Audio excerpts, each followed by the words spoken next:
As it is 6 o'clock on Monday, May 4th, I'd like to call to order the Winooski Liquor Control Board. Councilor Myers, would you like to lead us in the Pledge of Allegiance this time? Yeah, happy to. I pledge allegiance. Are we ready? I pledge. We'll start over. Ready? I pledge allegiance to the flag of the United States of America, to its republic, for which it stands under one nation, under God, indivisible, with liberty and justice for all. Boy, I heard everyone at different times. That was really strange. I started to lose my words. It's awkward. Thank you. So we have one item on our Liquor Control Board agenda. This is approval of a second-class liquor license renewal for 12 Acres LLC, doing business as Schaefer's Market and Deli, a second-class liquor license and restaurant license. Any concerns from staff? No concerns. Any questions on this item from council? No. Any questions or concerns from the public? All right, seeing and hearing none, I would entertain a motion to approve the second-class liquor license for 12 Acres LLC. So moved. Second. Motion by Jim, second by Mike. All those in favor, please say aye. Aye. Aye. Aye. Motion carries. Thank you. That brings us to the end of our Liquor Control Board agenda. I would entertain a motion to adjourn. So move. Second. Motion by Mike, second by Amy. All those in favor, please say aye. Aye. Motion carries. We are adjourned. I will now call to order the regular meeting of the Winooski City Council. Mike, would you please lead us in the pledge again? Sure. This time I have my hat off. I apologize for not doing that. Got the flag here. I pledge allegiance to the flag of the United States of America and to its republic for which it stands, one nation, under God, indivisible, with liberty and justice for all. Well, that was much better. Not so many words. Thank you. So the next item on the agenda is agenda review. And Jessie, I believe you have an addition for us this evening, potentially? Yes, I would respectfully ask that you add essentially an A1 executive item under the executive session portion of the meeting. This will be under VSA 1-313 A1A, part of state statute around the negotiation of real estate. This will specifically be about the Lot 7D negotiations and some emergent information that we would like to share with you. So my recommendation is you move it to A under section 9 of your agenda, and then move this city manager's contract to B under that section. Thank you. Any concerns from council? Are there going to be any expectations of official decisions, or is this just an informational update? No official decisions, just an informational update. Good clarification, Jim. Perfect, thanks. Any questions from the public on this agenda move? So I would entertain a motion to add an executive session concerning the negotiations of real estate purchase with Nettie Real Estate for the redevelopment of Lot 7D under Title 1, Section 313A1A. So Motion by Mike, second by Jim. Hal? Hal, yes. All those in favor, please say aye. Aye. Aye. Motion carries. We will add that item A under our number 9 for executive session later in the meeting. Thank you. Next on our agenda is public comment. So this is a time for members of the public to speak on anything that is not included in the agenda. So if you are here for a topic that is later in the agenda, please wait for that item. If anyone is here for something not on the agenda, please come off mute, state your name, and make your comment.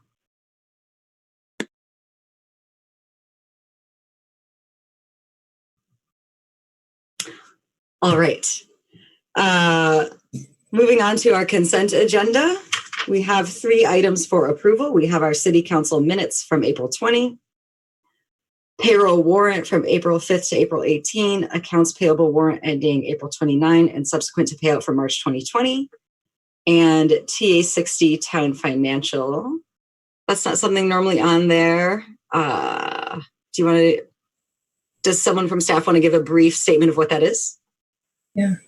Angela, can I ask you to give a brief statement about that?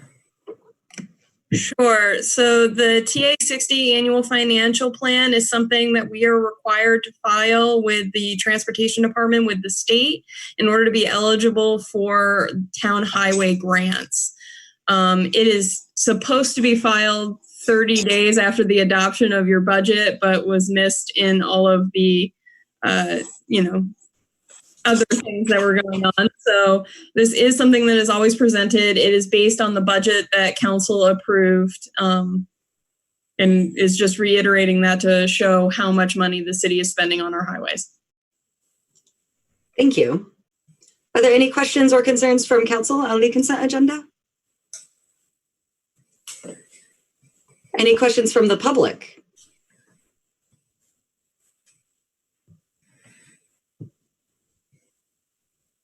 So hearing none, I would entertain a motion to approve the consent agenda, all 3 items. So move. Second. Motion by Mike, second by Amy. All those in favor, please say aye. Aye. Aye. Motion carries. Did we lose Hal? No, I see you. Sorry, you moved to my screen. Thank you. Our next item is council reports. Can I start with Jim this time? You sure can. I do have one thing to report. It was Arbor Day on Saturday. Normally we would have planted 4 to 5 trees, but we did not. But there were some great online celebrations, other ways to connect. So mostly I just want to congratulate Winooski again on becoming Tree City USA this year for Arbor Day. And look forward to celebrating proper sometime in the future. Thank you. And thank you for remembering to do a public posting on that. Appreciate it. Amy, council reports. Yes, so last week, downtown Winooski had one of their monthly board meetings virtually. And one of the exciting things that came out of that was the campaign Winooski with Love. So hopefully folks have seen that by now, posted on Front Porch Forum and on social media. But the idea is to hang up a green heart at your home or at your business, and for others to do the same around town so that we can spark a little bit of joy and show some solidarity during COVID-19. So if folks are interested, you can download a template at downtownwinooski.org, or you can feel free to make your own green heart. And that is all I have. Thank you. Mike, council reports. Sure. I have some totals for the month of April for the Winooski Food Shelf Challenge that we started back, I think, the second week of April. For the month, total of $1,550 was donated by either monetary or people purchasing groceries at J&J Corner Market, in which J&J Corner Market donated $310 of extra groceries to go towards the food shelf. We had one individual that matched J&J's grocery donation with a $310 check to the food shelf directly. I'm not sure if this individual wants to be named, so I won't name him. We had 22 different people go down to J&J's to either make a monetary donation or to purchase groceries for the food shelf. And we actually had one individual that donated $500. So that was a great 3 weeks. And John and Jocelyn Barton have asked me to ask the food shelf if they are interested in doing this again for the month of May. They are on board. This actually went above I thought we'd get like 5 people for the whole month of April. So 22 people to me was an outstanding contribution, and it just says a lot about Winooski when it's, crisis time. I know it went a long way. You had 62 individual bags of groceries that went to the food shelf, which was phenomenal. So I'm hoping we can run it. It slowed down a little bit towards the end, So I'm hoping in the month of May, with people getting back to work, we can ramp it back up, and let's see if we can get 25 people this month. Again, I want to thank J&J Corner Market, Jocelyn and John Barton, the owners, and everyone who participated. So thank you, Winooski. Thanks, Mike. Hal, council reports. Well, the only thing I have to report is I've been reaching out to our community for those struggling with receiving support and attention around unemployment insurance and the pandemic unemployment assistance program. So heard from about 20 different folks from our community, and the offer's still there. We have a legislative process to try to work directly with DOL to get people the attention they need. So that offer is still open. That's great. Thanks. Perhaps you would also like to give an update on, I believe the Senate passed legislation to allow us to waive interest. Yes. S344 came over to Government Operations Committee, which I serve on. We passed it out 10-01, and it went to the floor, and we finally passed it, and it's now waiting to be signed by the governor and to become an act so that we can offer relief for many of our citizens who are struggling in this time.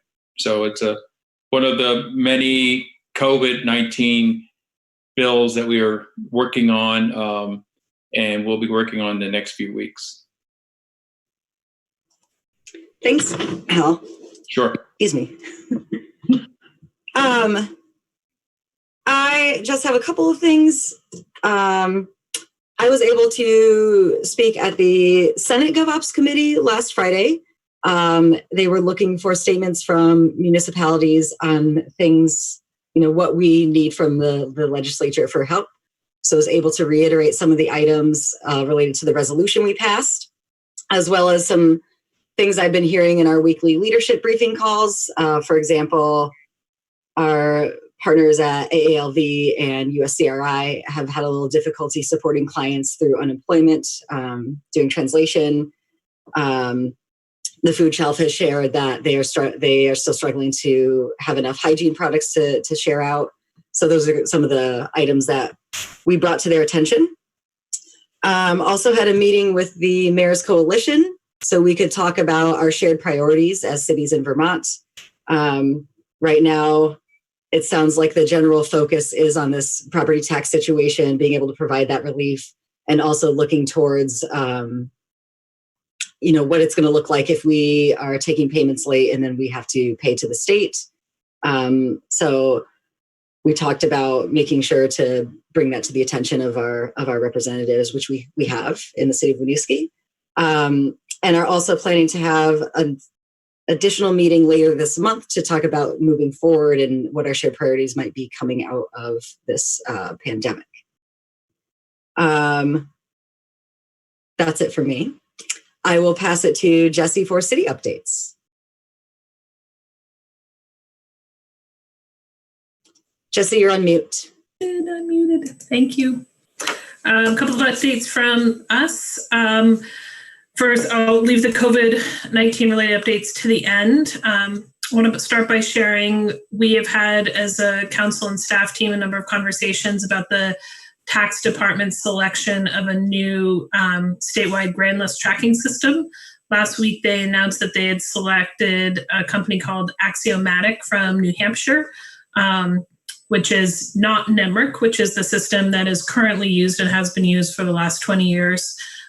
They did a pretty comprehensive rollout with webinars for many city staff, and the plan includes a 2-year training migration plan, which is great. The challenge is that product does not offer any kind of backside financial options for municipalities. It is solely a statewide grand list automated system, which will be great for the state and a great improvement long term, but does mean that we will be thinking about how either we stay with NEMRIC and connect to that system, which many other municipalities will also be going through, or if we explore other options. We have yet to hear from NEMRC about what their long-term plans are. But since we've talked about that in the past, wanted to provide that update. Much more to come over the next year on that. As you know, the DRB had quite a significant meeting in April, hearing 4 different permit cases. Decisions have been reached, and those will be posted on the website by tomorrow. Want to reiterate, I mentioned this at last week's city updates, but again, we continue to see reports of folks getting into unlocked cars overnight. So please remember to lock your cars at night. That is a preventable crime. We've also been tracking residents' concerns and complaints about the odor around Elm Street from the CBD drying factory down at the former carpet factory location. We've done a bunch of research on that from a city permitting and public health perspective. Per our zoning ordinance, it is that industrial use is actually categorized as agricultural use because it is a part of the agricultural processing process and therefore is exempt from our local ordinances around odor mitigation. From a code perspective, upon review of their process, it is also not a public health issue, which means that while there is a odor present, it is not a threat to public health. It is simply steam, and there's no chemicals in it. There's nothing that's going to harm people. So Chief Audie and Heather have taken the partnership route with the CBD extraction facility. They have been actually very responsive to us and are looking at different odor mitigation measures they can implement over the next few months. They did want to share publicly that they're reaching the end of their drying season. So this batch will be completed in the next probably 4 to 6 weeks, hopefully. It's also, this season has been odd with both the startup of their new systems as well as the pandemic. Traditionally, that drying will happen over the winter when the odor is dispersed in the air in a different way. Having said that, they are very open to looking at other mitigation efforts, so we will continue to work with them on that. Finally, in terms of, so that's my non-COVID-19 updates. In terms of COVID-19 updates, just reminder to the community that we are continuing to maintain all of our essential services, and those who can work from home are working from home. As of last Sunday, April 26th, we have 21 staff on furlough, but do anticipate starting to bring some of those back as the governor turns the spigot on operations. Right now, we are requiring all folks who come into City Hall for by appointment only services to wear cloth masks.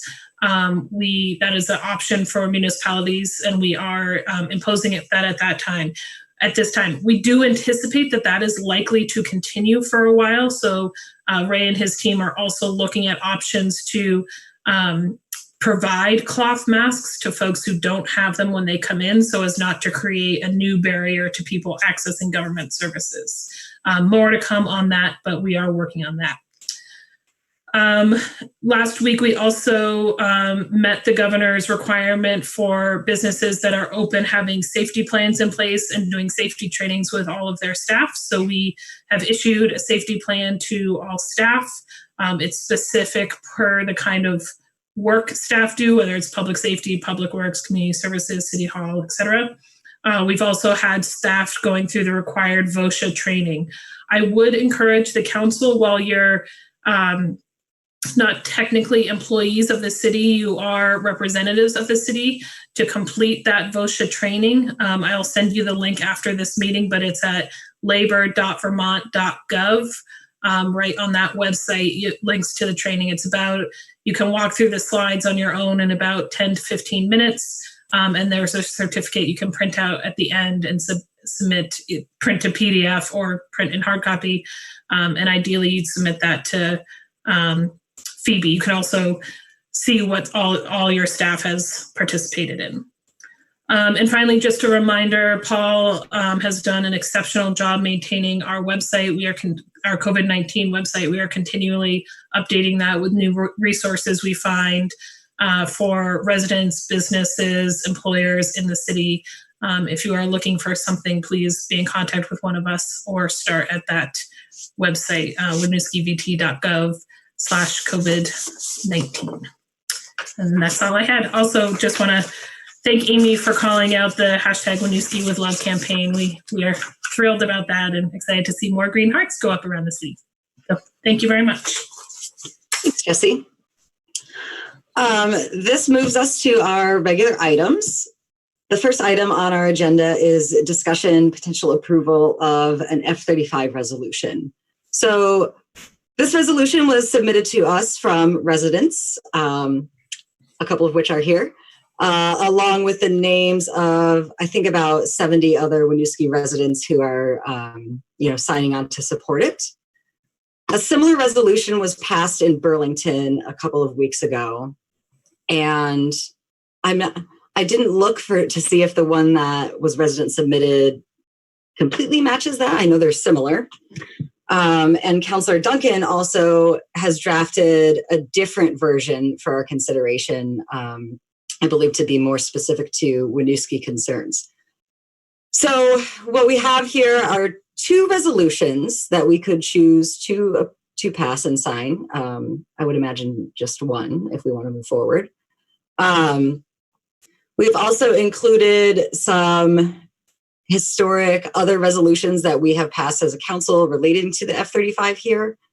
And we did not include this, but I would like to mention that the Air Guard already responded publicly to the Burlington resolution, essentially to say that they plan to continue their operations as is, where they are both operating the F-35 training flights and responding to the pandemic.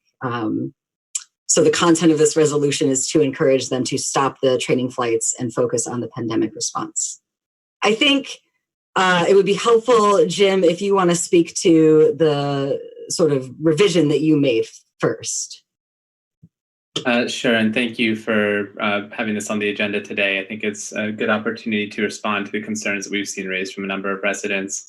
The resolution language that I proposed matches pretty much exactly what was passed by Burlington, but I think it calls out a kind of unique position that we find ourselves in Winooski, where we're being asked to shelter in place. We don't have the ability to avoid noise in the ways that we would have traditionally under a normal operating regime, and thus our children and our workers and our residents and neighbors are at home in places that are deemed unfit for residential use, while there are no funds to try and mitigate that impact of the F-35 noise. So that's the kind of major change in the resolution language that I put together.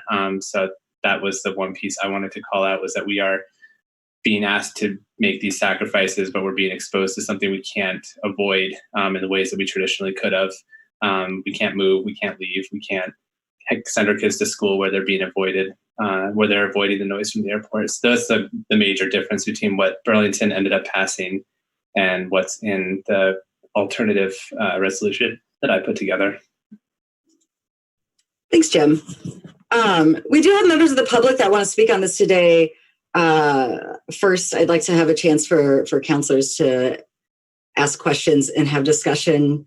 I do want to start by saying that while I agree with the content of this resolution, I think that residents are under extra stress. They're home more. The impact of these flights, the negative impact is stronger or larger than it would be. I also personally feel like the funds being used to practice training flights could be better used to respond to this pandemic. On the other hand, the impact of the pandemic is so broad and sweeping. We have, I think I've heard something like 20% of Americans are not employed right now, potentially higher. I don't know the specific number in Vermont. I do know that the food shelf has reported that activity has more than doubled the amount of people coming to them for support. Our population is, I think, 30% below poverty level. And we've heard from our small businesses that they are struggling to get through this and stay afloat. these are issues facing us that really need state and federal response. As Hal mentioned earlier, we have folks who are still unable to access unemployment. We know businesses haven't all been able to access that federal funding. So while we are asking for help from state and federal sources, and not just us, like everyone else in the state is asking for help from the governor, from our delegation, I think it's important to be prioritized about what we're asking for, limit the amount of asking we're doing, and make sure it's our highest priority issues. I don't want to send a lot of requests to our governor and to our delegation. I really want to be focused on keeping residents housed, fed, potentially employed as much as possible, and keeping our small businesses afloat that keep our community thriving. So for me, this resolution is a distraction to that, I don't see it as the highest priority issue, and I think potentially counterproductive to the request that we are submitting. That is the statement that I wanted to make about where I stand on this. Would open it up to the rest of council.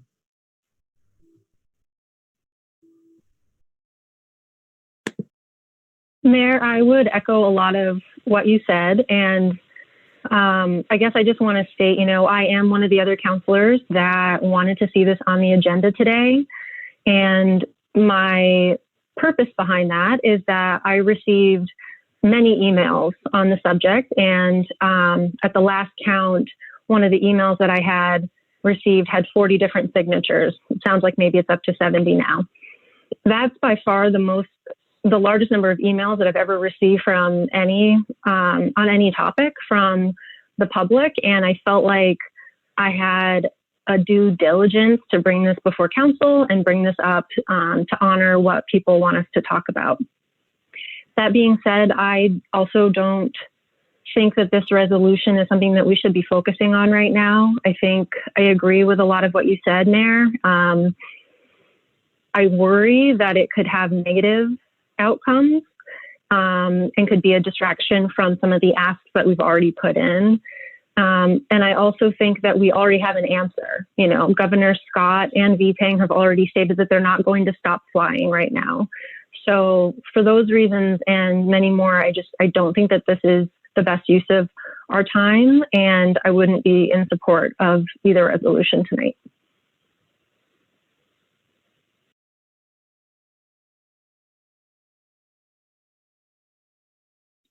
So I have my hand raised, Mayor, so I guess I'll just... Oh, I couldn't see that. That's okay. So I agree with what was just shared. And,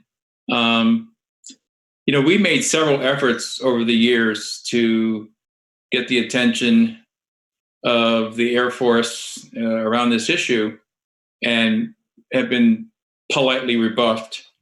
And here we are, they're not changing their ways. And I really wish we could focus more on the mitigation piece, which is still up in the air.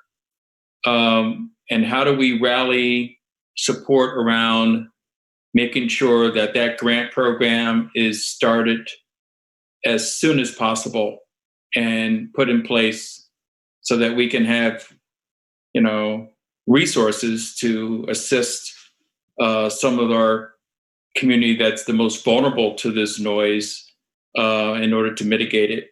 So that's where I would love to see our energy put forward. I understand the emotion and the feelings around the issue, but let's be real. It's not going away. They're not going to remove them. And how do we mitigate the noise, and use federal dollars to do that? So that's where I would love to see our energy and our efforts.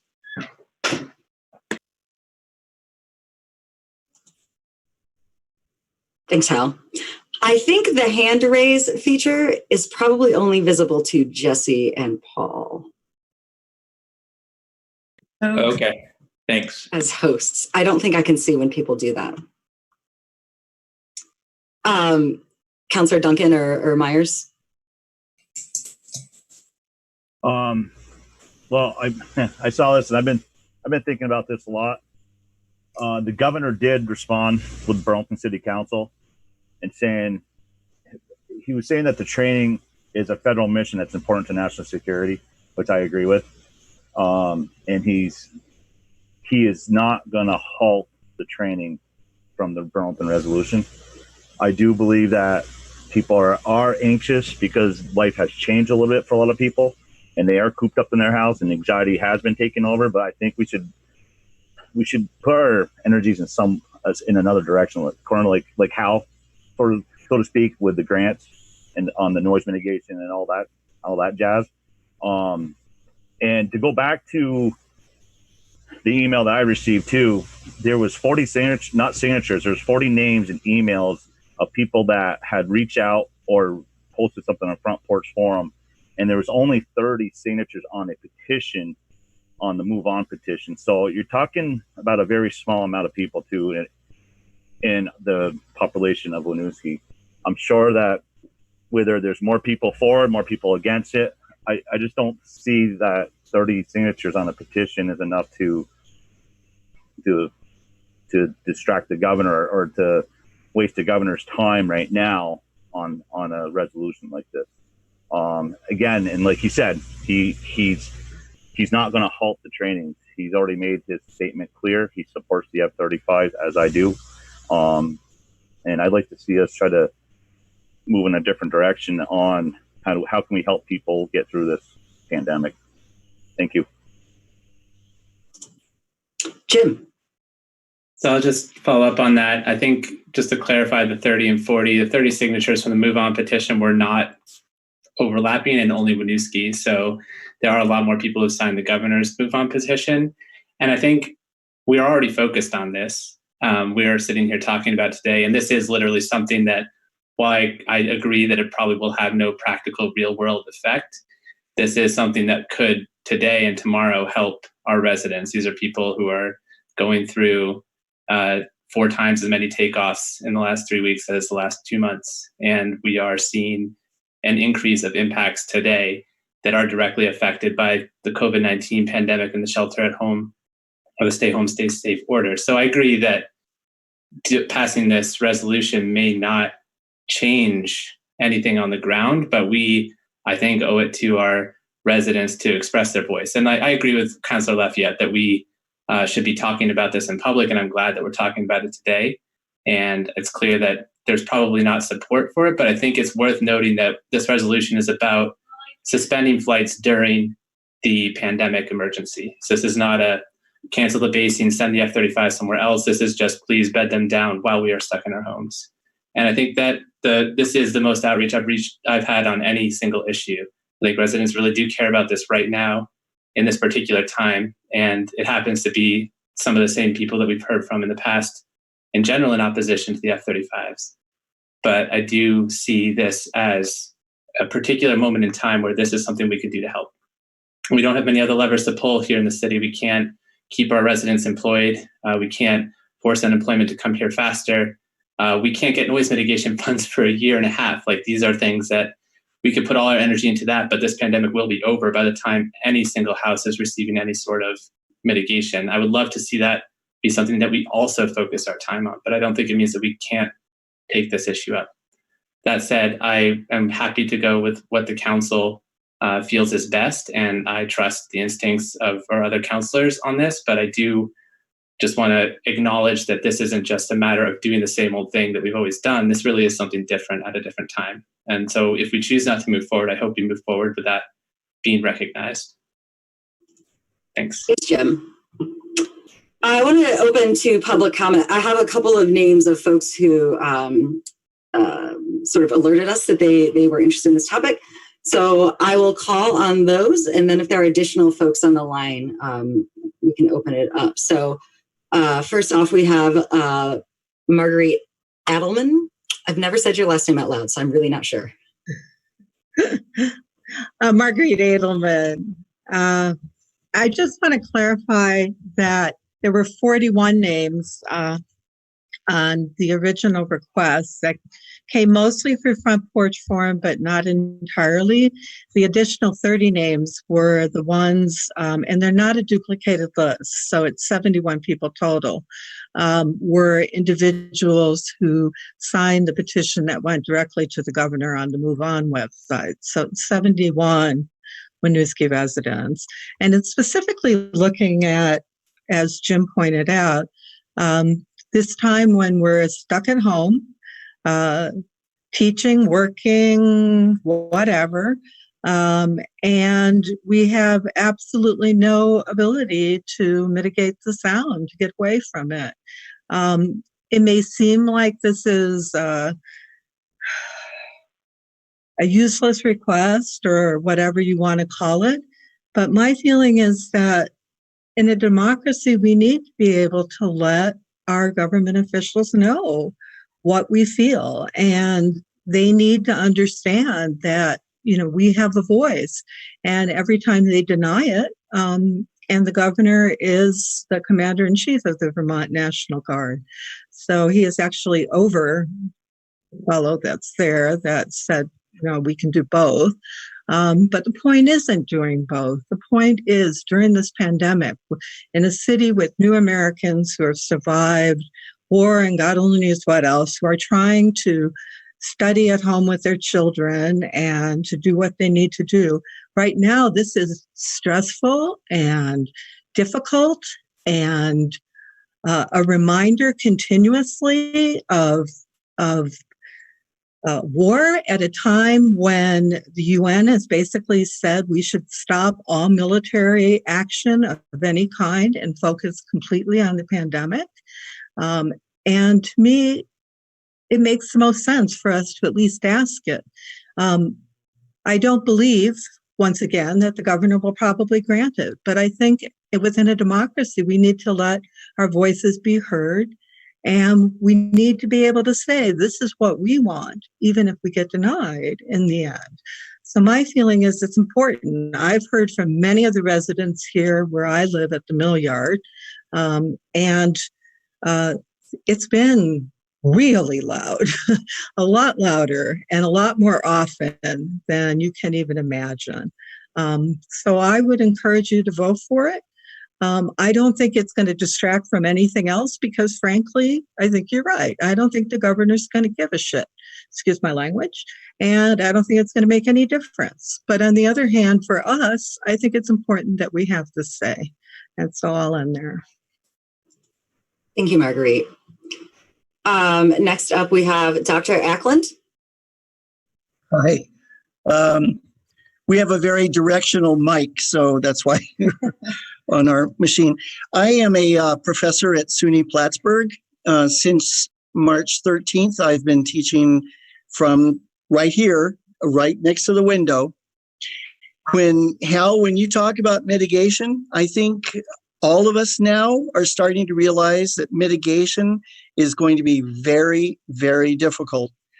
Each window in each residence, each roof, it's going to be so expensive. It's going to be so hard. And I think we're being reminded now about this.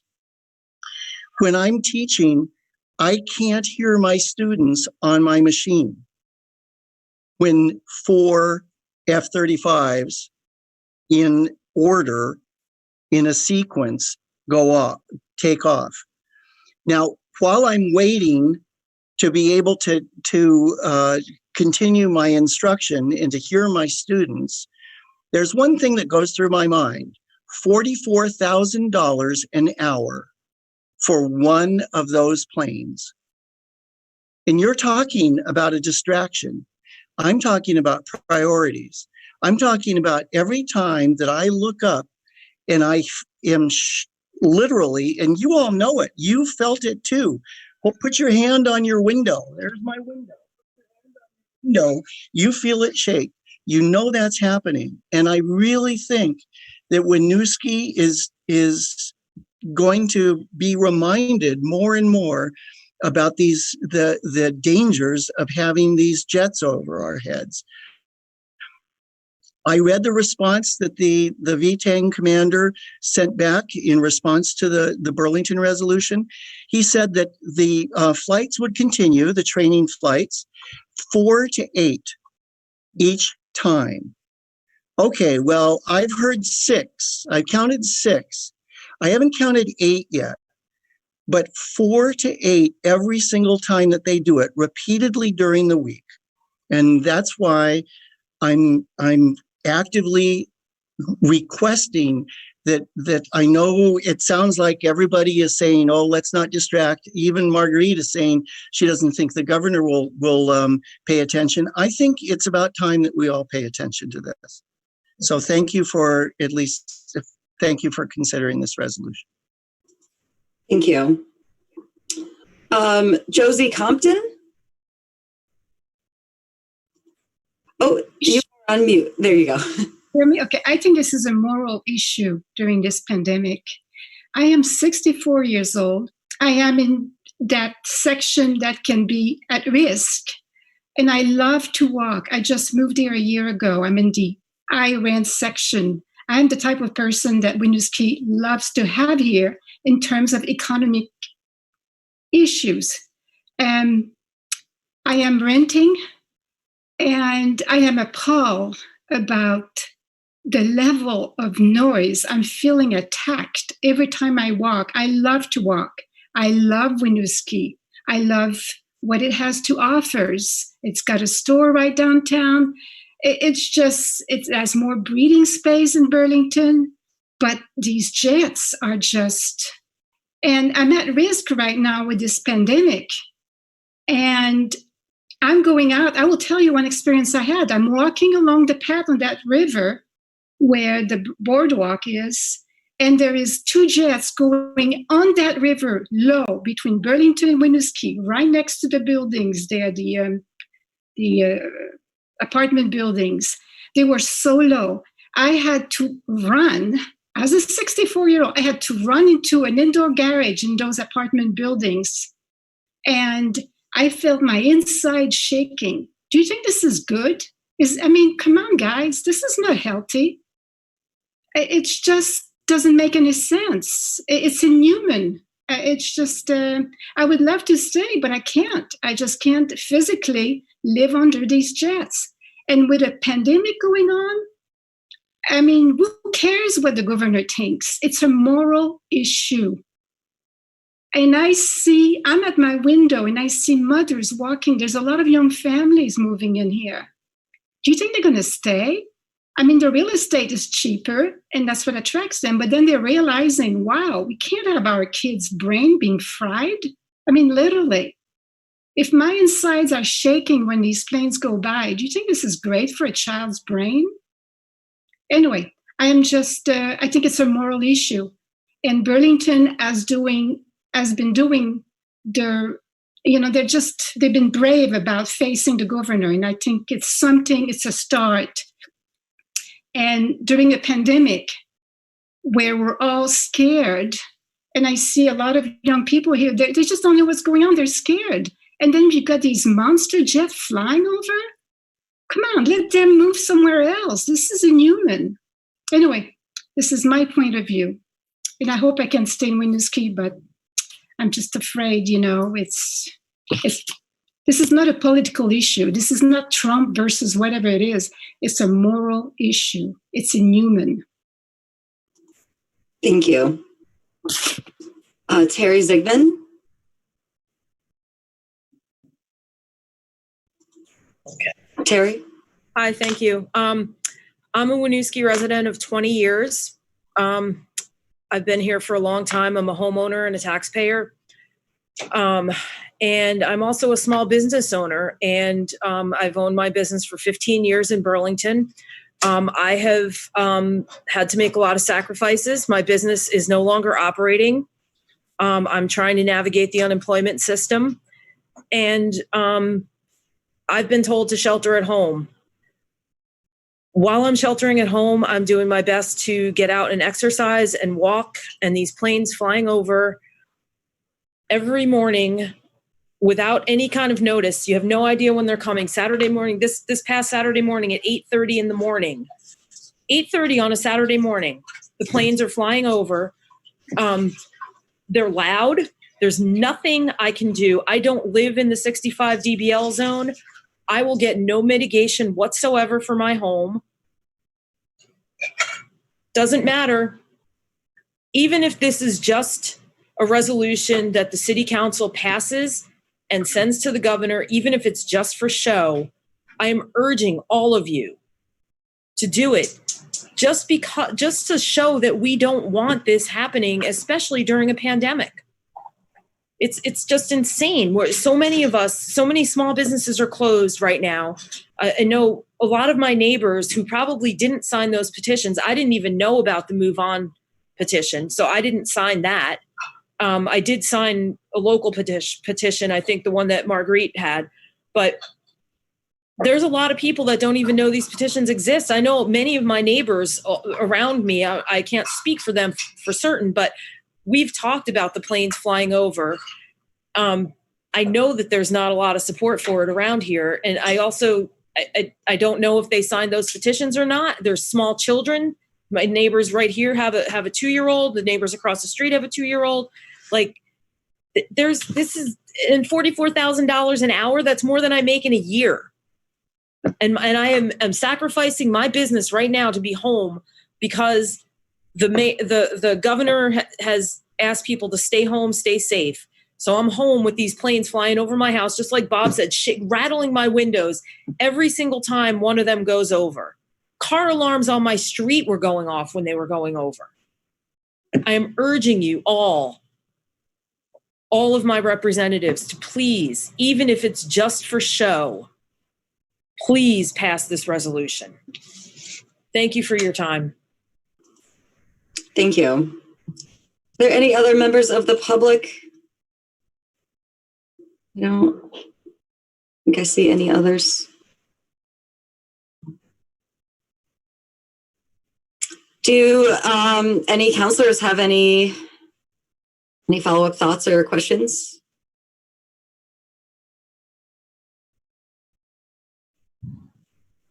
Jim? I just want to say thanks to everyone who's here to share their thoughts, and I want to thank the council for having an open discussion about this and taking what will be probably a long evening and spending part of it on this conversation.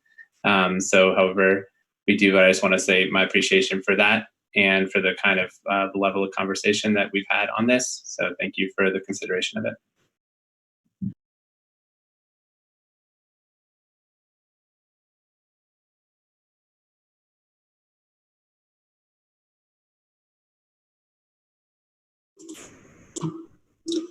So unless public comments have changed folks' thoughts on this, it doesn't sound like we're going to get a motion and a second. I'll make the motion. I second. To approve? Motion to approve which resolution? Sorry, the motion to approve the resolution that I submitted. Second. All those in favor, please say aye.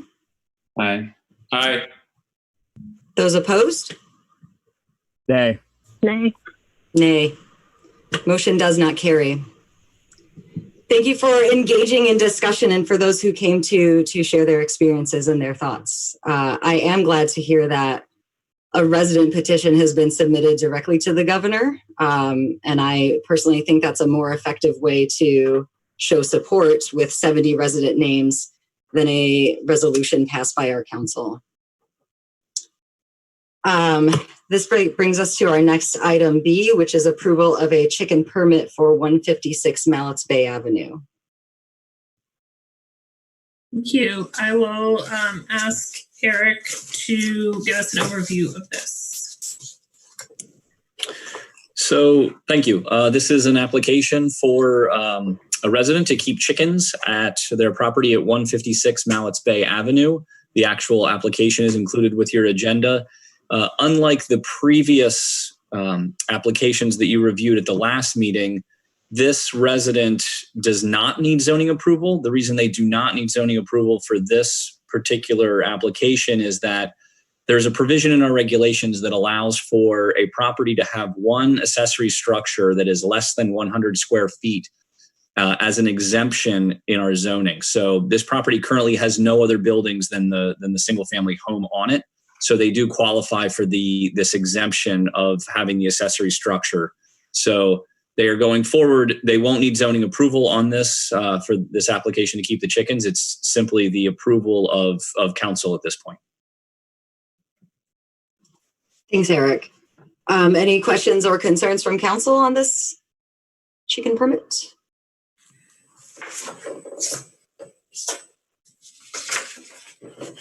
I don't believe there are any members of the public on this meeting any longer. So I would entertain a motion to approve the chicken permit for 156 Mallets Bay Avenue. So moved. Second. Motion by Jim, second by Amy. All those in favor, please say aye. Aye. Aye. Aye. Motion carries. Thank you. Moving on to item C, approval of our Chittenden County Regional Planning Commission appointments. So we received a request from CCRPC, Chittenden County Regional Planning Commission, to follow their renewal timeline. And as a W city, this year is the year we renew these positions. These are all folks, the names we are bringing to are all folks who are currently serving on these boards and commissions and are interested in continuing on. So just to be specific, those are, as a representative to the board of directors, Michael O'Brien, an alternate to that board of directors, Abby Montera. Both of them are currently serving on the board. The second two committees, the Transportation Advisory Committee and the Clean Water Advisory Committee, those are traditionally committees that are staffed by municipal professionals who are working in those areas. So on the Transportation Advisory Committee, our representative has been, and we are recommending it continue to be, John Rauscher, our Public Works Director, and our Clean Water Advisory Committee, John Cho, our Utility Manager who oversees the wastewater treatment plant. And then as alternates on both of those committees, we recommend Ryan Lambert, our city engineer. Thank you. Thank you to staff for serving in those positions, and to Mike and Abby, who are not on the line tonight, for their continued service for our community. Any questions from council?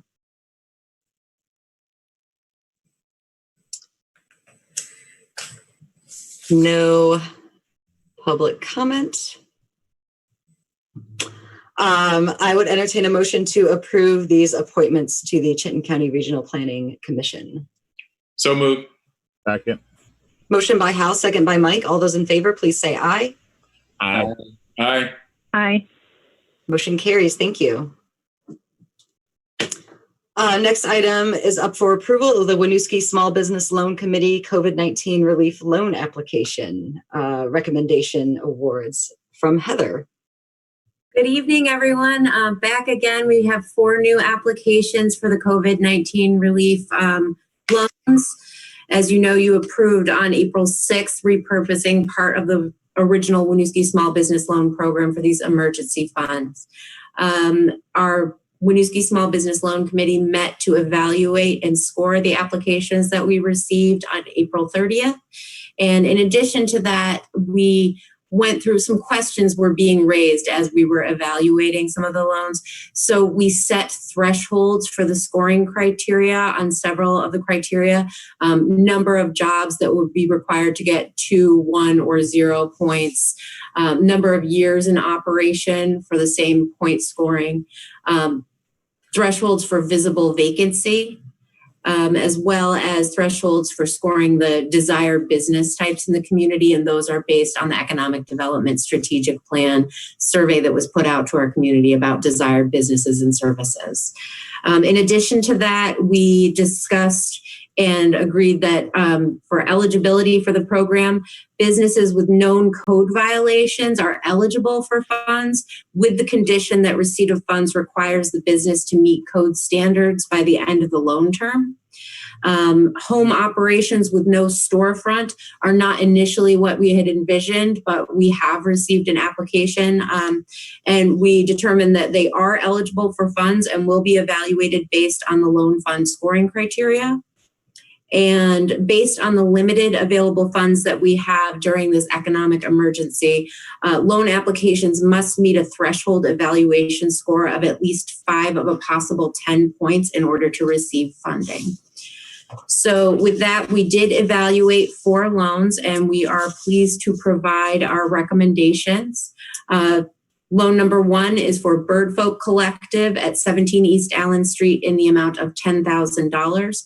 It scored very high on the evaluation, and the committee recommends approval of that loan. Application number 2 is for Autumn Records at 11 East Allen Street. That's for $6,500. That scored just at the threshold, 5 of the 10 points. The committee recommends approval for that as well. Application number 3 is Sally's Flower Shop at 325 Main Street. That's for $5,000. That scored 7 of 10 points, and the committee recommends approval for that. And the 4th application is for Dave's Painting and Plus. That's a home occupation at 188 Hickok Street.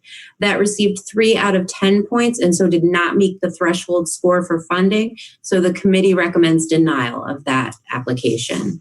With the recommended, if the council were to approve the 3 loans and deny the 4th as recommended, the COVID-19 relief loan program will contain $158,500 for future applicants. Thank you, Heather. Questions from council?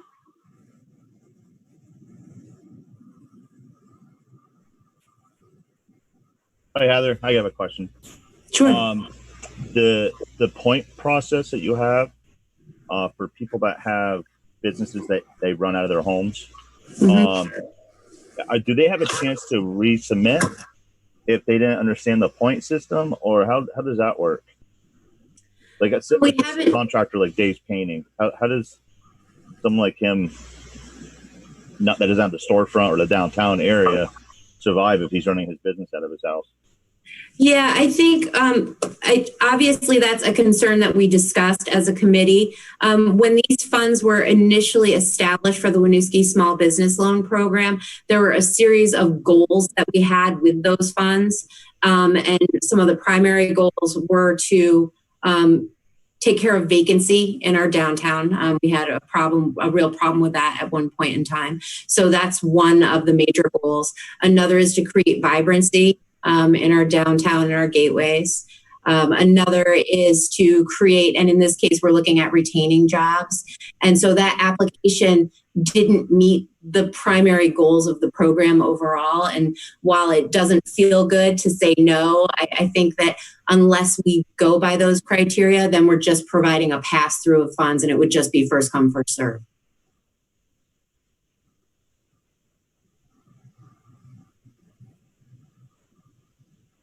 Okay, I understand the vibrancy of downtown, but if it's for small businesses, it should be for all small businesses as well. In my opinion, I mean, if the person's smart enough or resourceful enough, I should say, to find that resource, whether they're downtown or not, maybe something. I don't know. I think it should be for all small businesses if they're resourceful. If they're resourceful enough to find that outlet for some help during a crisis like this.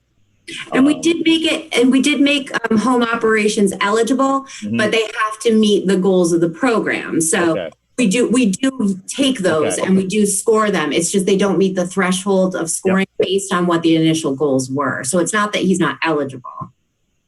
Okay. Well, I'm not just talking about Dave. I'm talking about anyone out there. And it's for any business, but they would have to meet that threshold score. Okay. Thank you.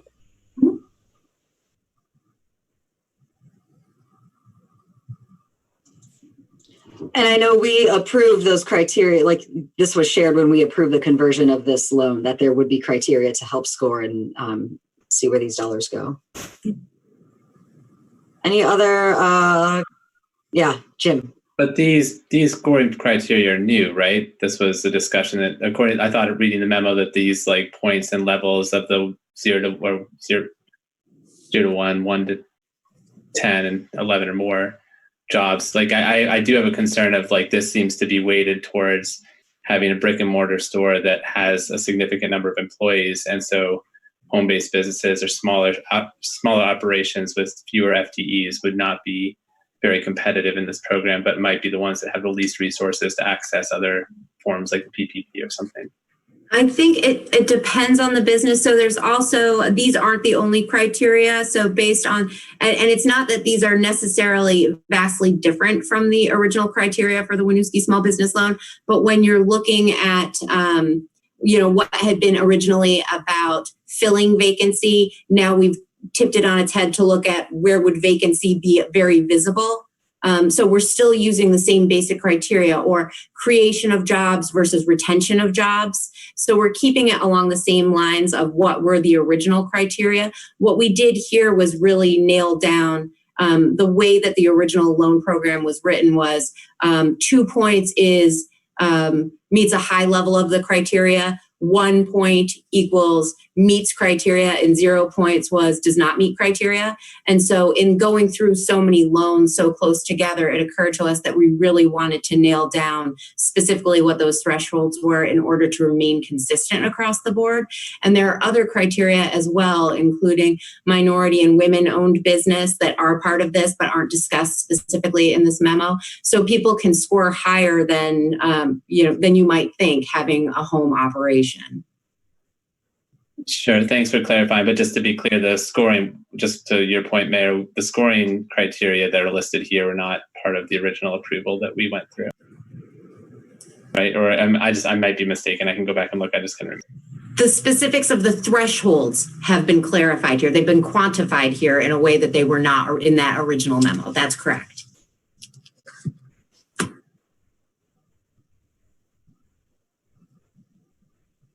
Heather, I'm sorry if you said this. I had to step out of the room for a second because my dog was getting into something. How much money will be remaining in this loan program if we approve these? If you approve them as recommended, it will be $158,500 that will remain in the program.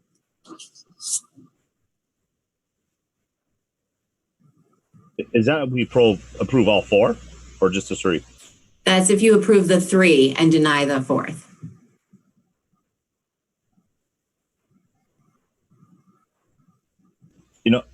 I can't remember if you answered this question. If people get denied, are they able to reapply? If they figure out how, okay, I wasn't prepared, and maybe now that I got 10 jobs coming and I have to hire 2 guys?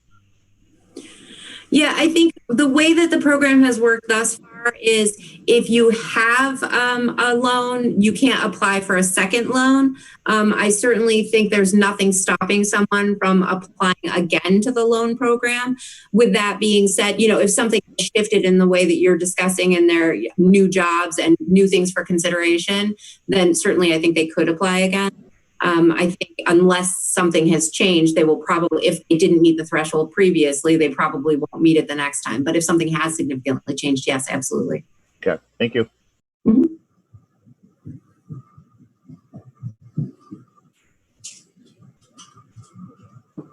Any other questions or thoughts?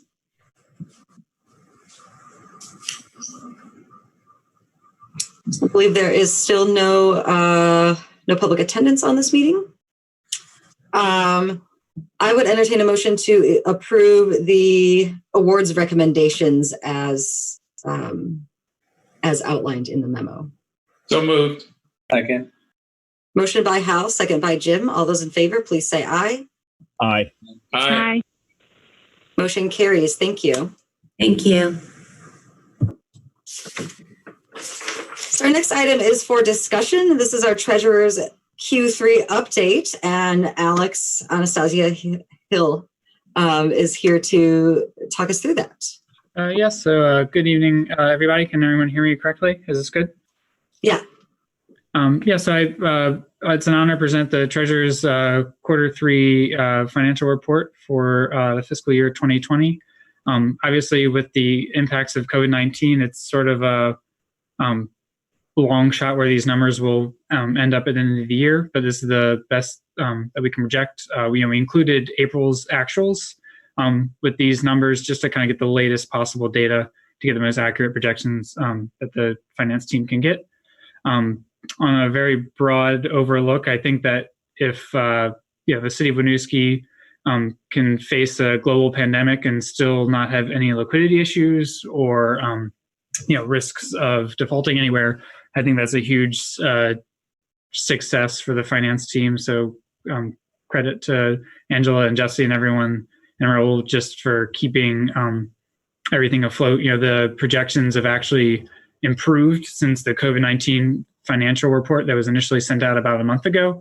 Looking at the general fund, street permits and police detail, for example, items that we had previously emphasized that were strong have actually improved. These are items that will not continue to grow, obviously, but just as far as the conservancies go, that has been very successful and accurate. So as far as when you're reviewing reports that the finance team has distributed prior to whatever I'm reviewing, those numbers can be trusted.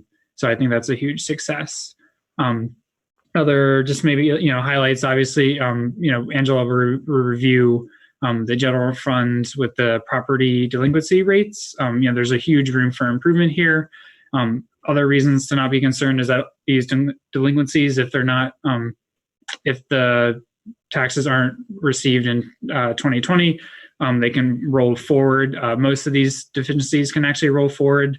The only areas of concern are obviously like the parking funds, where any of these lost revenues will not necessarily, you're not going to see a huge surge of receivables in the next fiscal year. So that's kind of where the only real missed revenue will kind of come into play, as well as that will also, the delays will impact like the TIF fund with the garage development. There's $200,000 there that will be kind of pushed off. So kind of on a broad spectrum, this is a huge success thus far for the finance team. Things are only kind of improving from the March report. If anyone has any specific questions or anything like that, I'm happy to answer those or to dig into things a little bit more. I like to maybe over the next month or two just kind of provide little snippets and updates. Hopefully I'll be able to work with Angela a little bit and maybe kind of provide an update on this particular quarterly report, maybe kind of on a monthly basis until the COVID pandemic kind of subsides. That's kind of a goal for myself.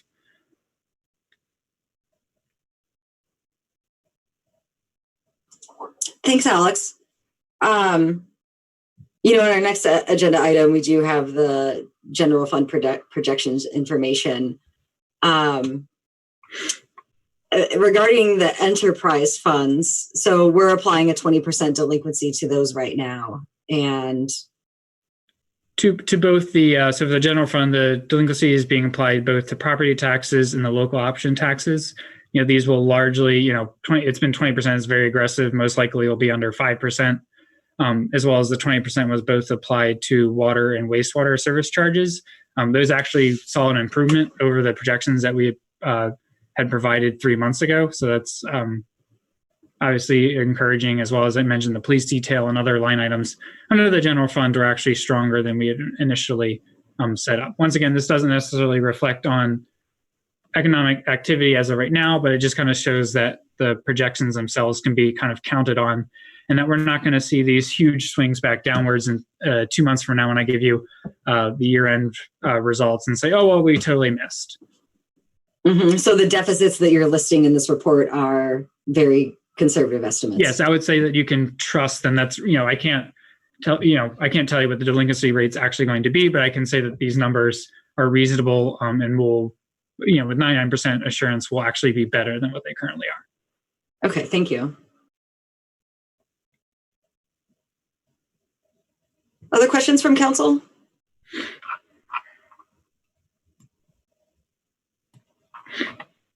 I just want to say thank you, Alex, for the report. I always find them so helpful, and especially right now during this pandemic when we're all just sort of wondering, how things are going. It was nice to read that things are better than we might think. It sounds like until the payments are due for the property taxes that we won't really have that firm picture on exactly where we're at. It'll just be sort of a projection. Is that correct?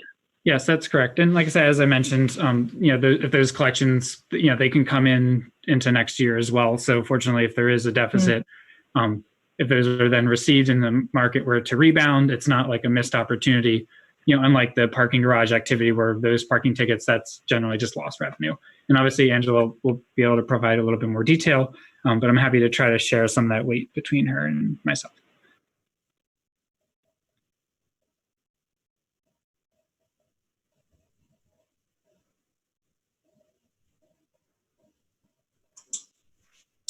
Any other questions, concerns?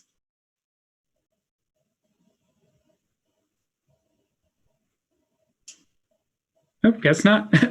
Well, thank you, everyone. And like I say, thank you to the finance team and to the Winooski staff as a whole. Yes, thank you for continuing to provide an additional lens on our financials. And I think this is a good intro to our next item, which is discussion of COVID-19 FY20 revenue projections with Angela. All right. So as Alex presented, we are looking more at realistic pictures of how we're going to anticipate ending this fiscal year. Really what we're seeing is revenues are going to be the major concern.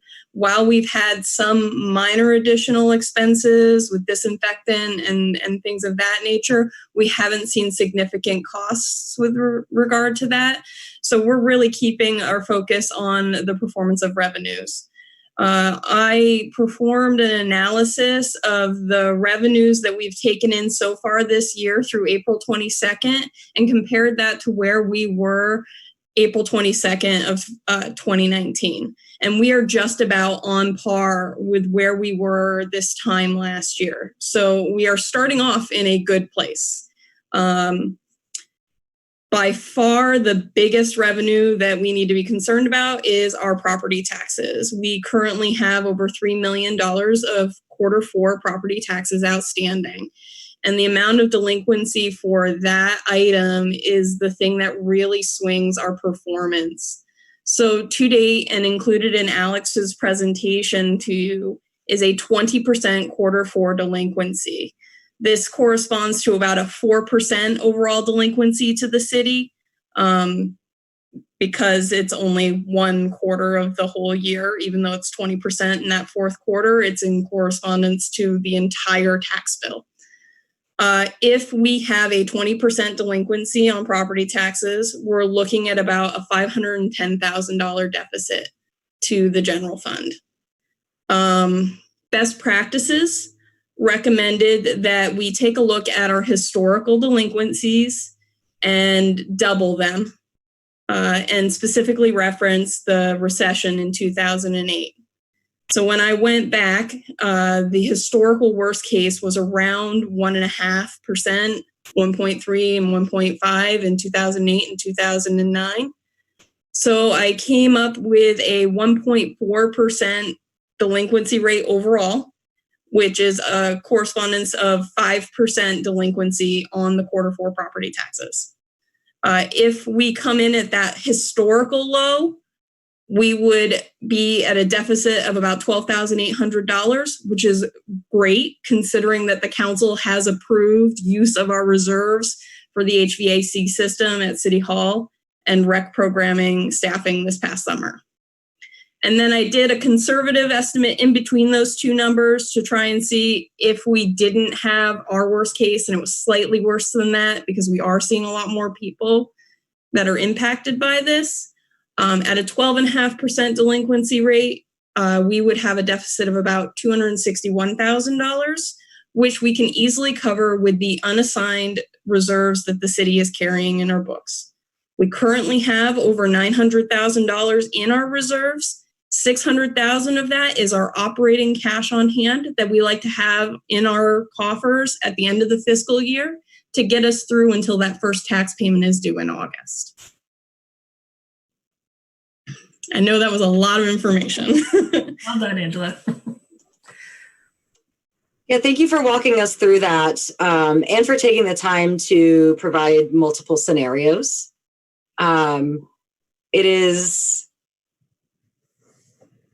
It's very nice to hear that we are likely able to address any shortfall for FY20.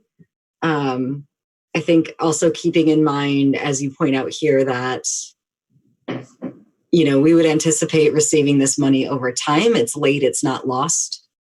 I did want to ask if the other revenue line, if that number takes into consideration the lost parking revenue and that sort of thing. That does. So that is taken directly from the projections that were provided to Alex. So that assumes that we receive 0 local options tax for February, March, April, and part of May, which is unlikely. That the parking tickets are not received for at least 2.5 months. So those are the very conservative revenue projections that have been included in the worst case scenario and now the realistic scenario. Thank you. Hal, you have a question? Yes. So, Angela, have you considered the worst case scenario? Many health experts are predicting that this fall and winter, the pandemic will reemerge even in greater force than we're experiencing now. And if that's the case, what might that look like? And, if you haven't considered it, I just wonder if that's worth considering, because I wonder, I don't think we're out of the woods yet. And I just wonder what that looked like for our city. So that is definitely something that we are going to be considering. I really want to see the performance in the next 10 days on the fourth quarter installment, because that will really inform for us the kind of performance we'll see in the future.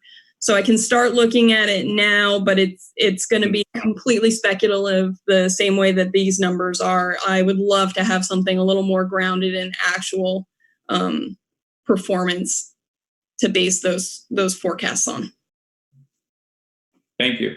If I can just jump in there for 1 minute, agreed 100% with what Angela just said. The other thing that Angela and I have started to talk about that FY21 impact is the tax deadline.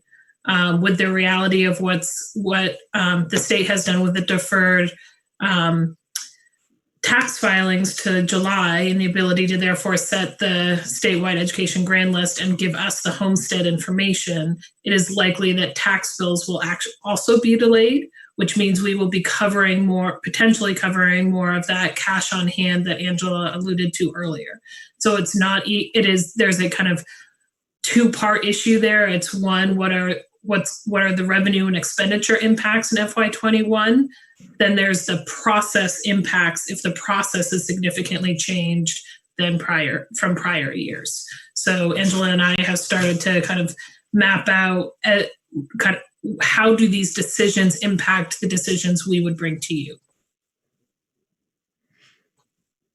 So it sounds like what that could mean is that we have essentially for future delinquency. And so it's going to be important to keep that cash on hand and operating reserves. So what I am processing now is that this worst case scenario kind of depletes what we have and puts us in a position where we couldn't make it through the next round. And if that happens, there are financing options that are available to us. The thing that comes to mind right away is a tax anticipation note that we can work with our local bank, where we can borrow against our future tax revenues in the event there is a delay in the receipt. And that's a very common financing tool that municipalities use. We bill property tax 4 times a year, or we collect it 4 times a year. Other communities collect it once or twice a year and use what's called tax anticipation note financing tool much more frequently. We haven't had to do that in the recent past, but it's certainly an option.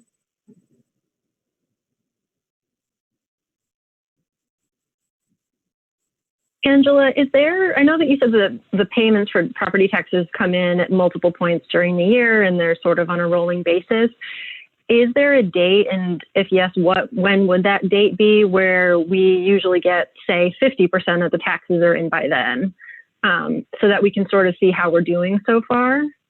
So for the quarter, for the next 4 or 5 days, we'll receive about 100,000 a day in accordance with our historical performances.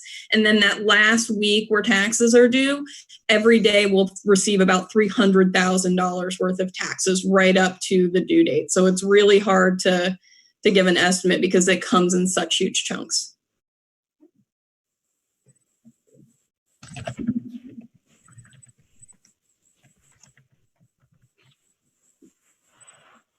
And I do have one other question, and Jessie, maybe this is more for you, but thinking about the TIF and, you know, the possibility of us, you know, maybe not being able to pay that off on time, do you think that there's any sort of ask that we could put out for an extension on that? I mean, that probably never happens for something like the TIF, but also pandemics don't always come up. So just thinking about how this is such an extraordinary circumstance, would we want to explore that option? Or would we maybe do what Angela is talking about and taking out one of those, applying for one of those other loan programs? Yeah, really good question, Amy. So a couple of points on that. One, you know, again, reiterating Angela's point of we will know much more about this after that May 15th due date and knowing what's actually going to come in. You know, the property owners in the TIF district are among our largest property owners, so potentially less likely to be impacted at a kind of household level. But we don't know that for sure yet. We'll know that after the 15th. We'll talk a little more about this in executive session about the final payout. Right now, I actually looked at this model today, and Heather and Angela are reviewing it as well. We still anticipate being able to wrap up our debt payments on the TIF on time. So today there is not an ask we are looking to make. Having said that, I do know that there are so the TIF communities in Vermont have a kind of network, those communities that all have TIF districts, and there are other TIF communities that are considering making an ask to the legislature to extend the debt obligation window. So there's a very specific time in which you can take on debt. We are way past that window. We are solely paying debt at this point. But they are starting to make the argument that if they're within a year, 18 months of the expiration of that window, they're not going to be able to do that now. So if that ask goes forward, there may be precedent if we need to kind of tag on to that ask in the future. Right now, I don't think we need it, but certainly something we are keeping an eye on. Angela, anything you want to add to that? You know, historically, we've treated the TIF a lot like we treat the school. We make the TIF whole, and any taxes are currently being borne by the general fund that are delinquent within the TIF district. If it was to become a problem, we would definitely reevaluate that, but it has not historically been an issue there. Angela, do we know if we have, is there a divide where commercial property taxes are coming in slower than residential property taxes or commercial residential taxes? Do you have an area do you have any way to track that? I do not necessarily. Well, the reason I'm asking, because as businesses start getting back on track with the spigot opening, it might be, they might be concerned about paying their property taxes, especially the commercial property owners. The residential property owners, like the single family homes, I mean, we don't have any tracking on that? Because that to me might be important to figure out who's going to be delinquent and how much. Because if the big commercial property owners can't pay the property taxes, we might be in bigger trouble than, say, what the 31% of owner-occupied homes or non-renters. Yeah, that's so. I'm going to go back to the very beginning of city updates. That's a great data question, Mike. I don't think our current finance system lets us parse the data like that. We'd have to do it We'd have to do it parcel by parcel. As we get through the next days and weeks, that might be something we want to look at just pulling out the delinquencies. But with our 3,400 records, I don't think there's a way we can do that in aggregate right now within NEMRIC. But a new financial system might get us there in the future.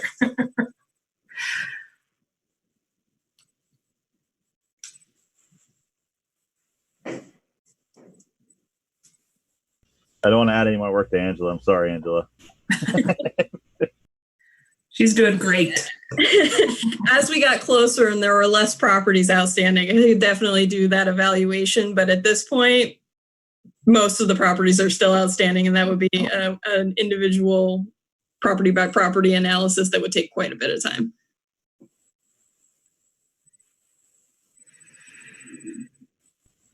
I'm sorry. Oh, go ahead. Now, the other question I have too, has any landlords or people reached out to the city about being delinquent, or have you guys heard of anything? Especially the big residential places that, the bigger landlords own, or do we even know?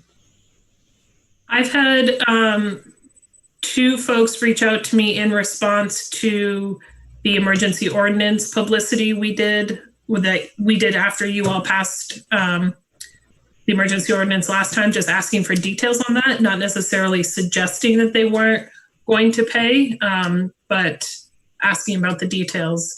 I did suggest to them in describing what their options were, that if they intended to defer payment for a period of time, but make a payment at a time certain in the future, that it would be helpful for us, for our modeling, to let us know that. But they haven't given me specifics on that at this point. Okay. I don't know, Angela, if others have reached out directly to you. I've just had the couple of inquiries about if interest was going to be waived. Yeah, because if you own a 20-unit building and people aren't paying their rent, it's going to be hard to pay your property tax. But as the stimulus comes in and unemployment gets caught up, people are going to start having money soon. And it's priority of what you pay your rent or pay for food on your table. I'm just thinking there must be some avenue where people need to, eventually start paying their bills, right? And then how far along is it going to take for the people that own the properties to pay their taxes? So it's just something else to think about.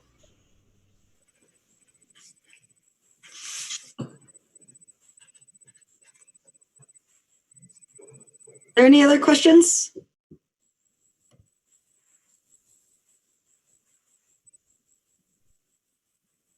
Angela, just want to thank you and the team for doing this modeling, staying on top of this. I think this is important, something for us to keep looking at and keep tabs on as we, potentially might need to make decisions as a council in the future to respond to this. Knowing that these numbers are very projected and we really don't know what the future holds. So thank you for keeping us on top of this.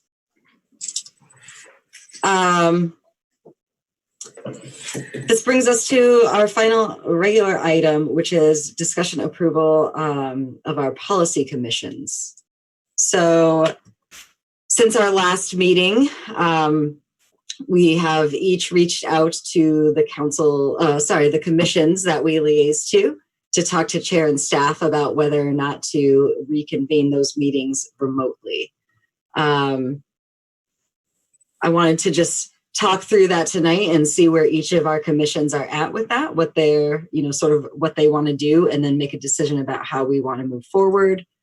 And set the framing that in the memo, I asked a couple questions here about whether there was critical policy work to move forward, if the staff liaison have the capacity to support meetings, if the commission members themselves would like to continue meeting, and if there is capacity and ability of residents to engage in any of those discussions. So I can share that the Planning Commission is very interested in reconvening remotely.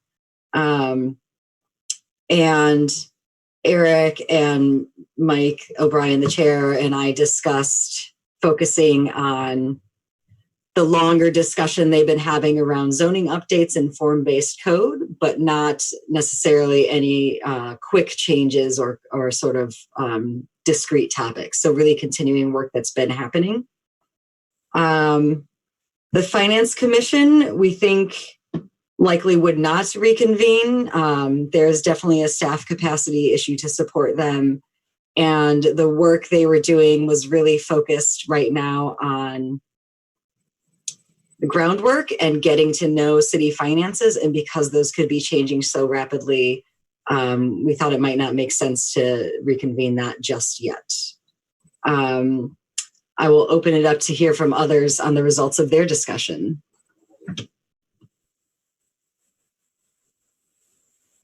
I can start.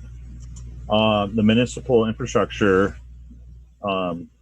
chair, Laura, has reached out to all the members, and I think we are scheduling. Everyone seemed to be on point and want to have a remote meeting just to check in, to see where we can go from here. I do believe it hasn't been confirmed yet, but May 14th is a date that we are thinking about having our remote meeting, and I'm just awaiting an email. But from what I've seen on my emails, most of the members have chimed in and said May 14th works for them remotely, and I'm pretty sure. And I don't know if Jim's chiming in. Jim might have more knowledge on that since the chair lives with him. That we're going to have a meeting May 14th at around 6 o'clock. Pending the outcome of this discussion. Okay. Jim, you had your hand raised? Well, yeah, the May 14th thing is news to me, so thanks for letting me know, Mike.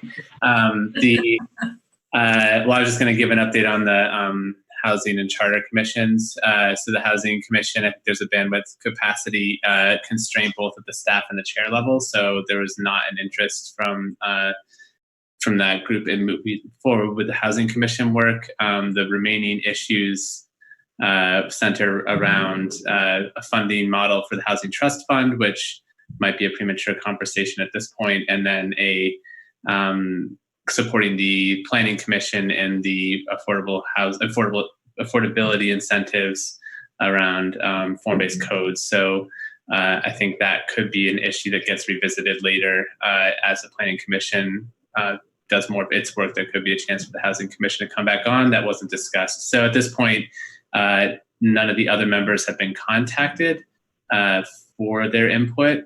So I think just pending the outcome of this conversation, I think it would be good to reach back out to them. For the Charter Change Commission, the chair was interested and reached out to commission members and heard back from 4 people, I believe, or maybe it's 4 including her, 4 people total who are interested in, expressed interest in having a meeting to connect back up and check in on progress. There's also the recognition that the bulk of the meeting work that the commission has to do really does require significant public engagement. So trying to have these pretty important conversations for our community remotely did not seem like something that group wants to do, which I totally support.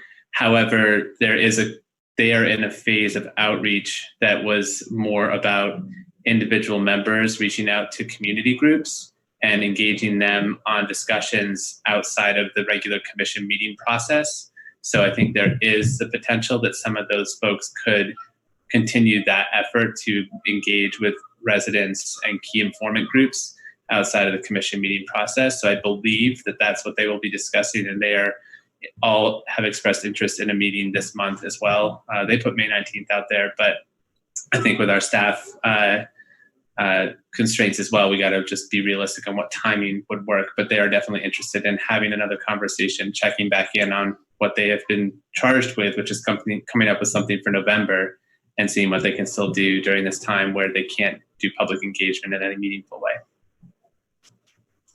Thank you, Jim.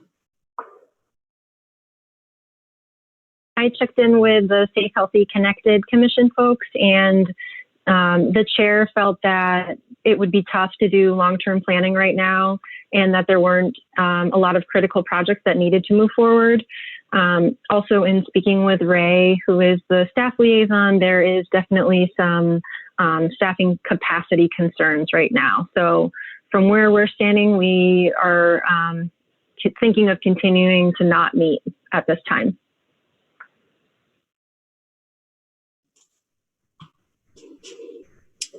I think that covers, yes, this covers our commissions.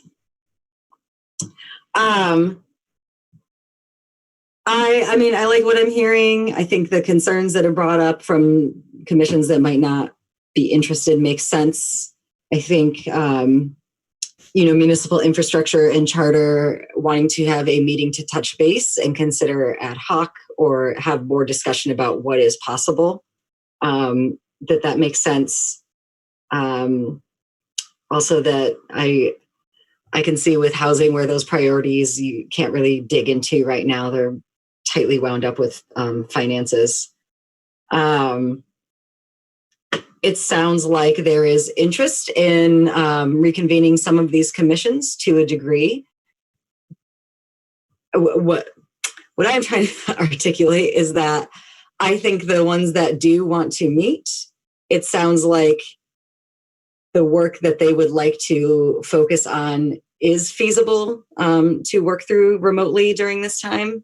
And if staff have, they're able to support and have the capacity to do so, then that makes sense.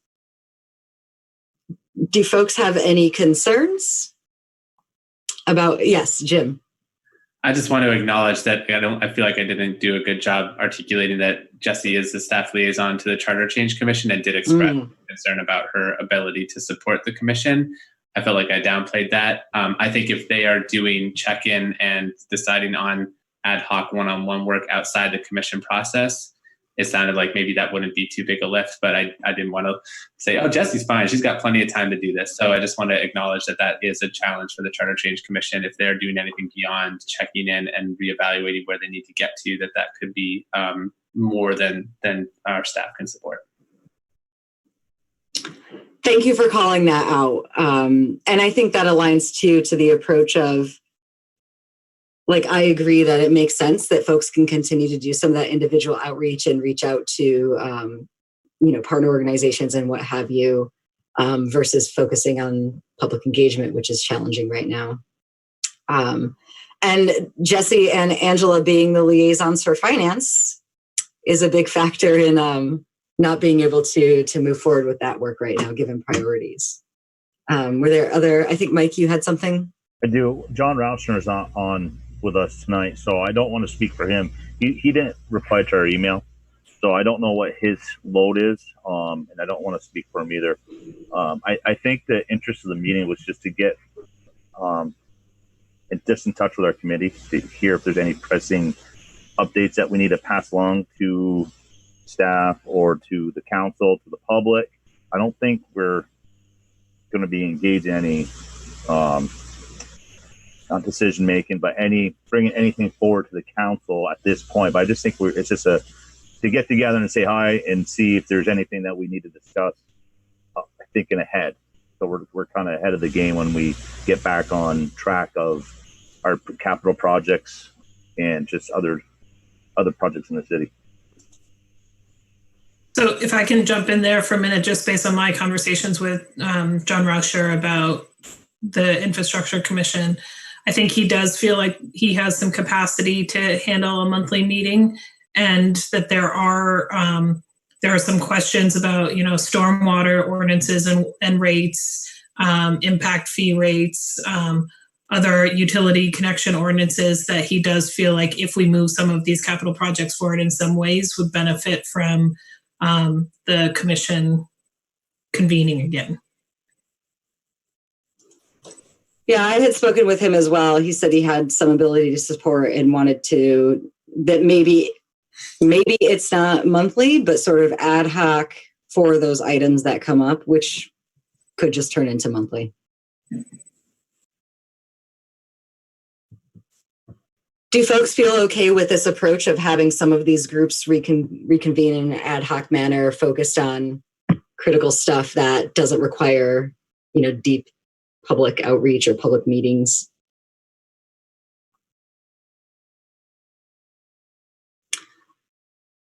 I'm not actually sure what motion I want. Perhaps a motion to reconvene commission meetings remotely. I'll move that we reconvene commission meetings remotely for those that want to. Mm-hmm. Thanks. Motion by Jim, second by Hal. All those in favor, please say aye. Aye. Aye. Aye. Motion carries. So let's circle back to our commission chairs and staff liaisons and start trying to schedule those that will be getting back on the calendar. This was the last item on our regular agenda. We have 2 items for executive session. So I am looking for a motion to find that premature general public knowledge regarding ongoing negotiations of real estate purchase for the redevelopment of Lot 7D would clearly place the city at a substantial disadvantage because the city risks disclosing its negotiation strategy if it discusses these negotiations in public. So moved. Motion by Jim, second by Amy. All those in favor, please say aye. Aye. Aye. Motion carries. I will then need a second motion to move that we enter into executive session to discuss negotiations of real estate purchase with Nettie Real Estate for the redevelopment of Lot 7D under the provisions of Title I, Section 313A1A of the Vermont statutes, and invite into executive session the city manager and community and economic development officer. So moved. Second. Motion by Hal, second by Mike. All those in favor, please say aye. Aye. Aye. Motion carries. So we are going to be moved into a Zoom breakout room. It will not be recorded. Only the members of the room will have access to that space. It is a private conversation. We will reconvene to the main meeting only to adjourn after discussing these 2 executive session items, and will not discuss any other business during that time. So I'm going to send you over to that room for a minute. Paul and Channel 17 obviously will stay on this main frame. Others, Angela and Janet, can retire for the night if you would like. Thank you, guys. All right, let's see how I can. Thank you.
Second. Motion by Jim, second by, oh wait, Mike isn't in yet.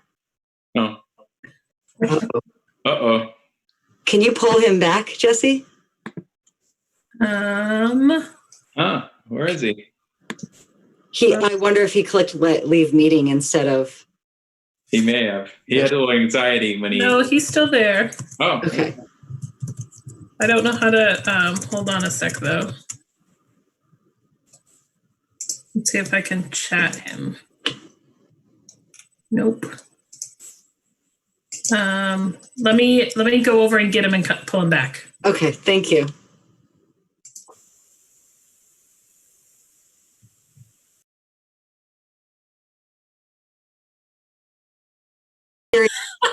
Now she leaves. Like Jessie just like went into the breakout room to figure out what was going on. I didn't This is see like it. Back to the Future, where you have to like pull people back Well, in. trust me, I was just swearing. I'm like, oh, help my mic's not on right now. Okay, we are all present now, and I would entertain a motion to adjourn. So move. Second. Motion by Mike, second by Hal. All those in favor, please say aye. Aye. Aye. Motion carries. Meeting adjourned. Thank you all very much, and have a good evening. Stay safe. Thank you. Nice to see you. Bye, all. Bye. Bye.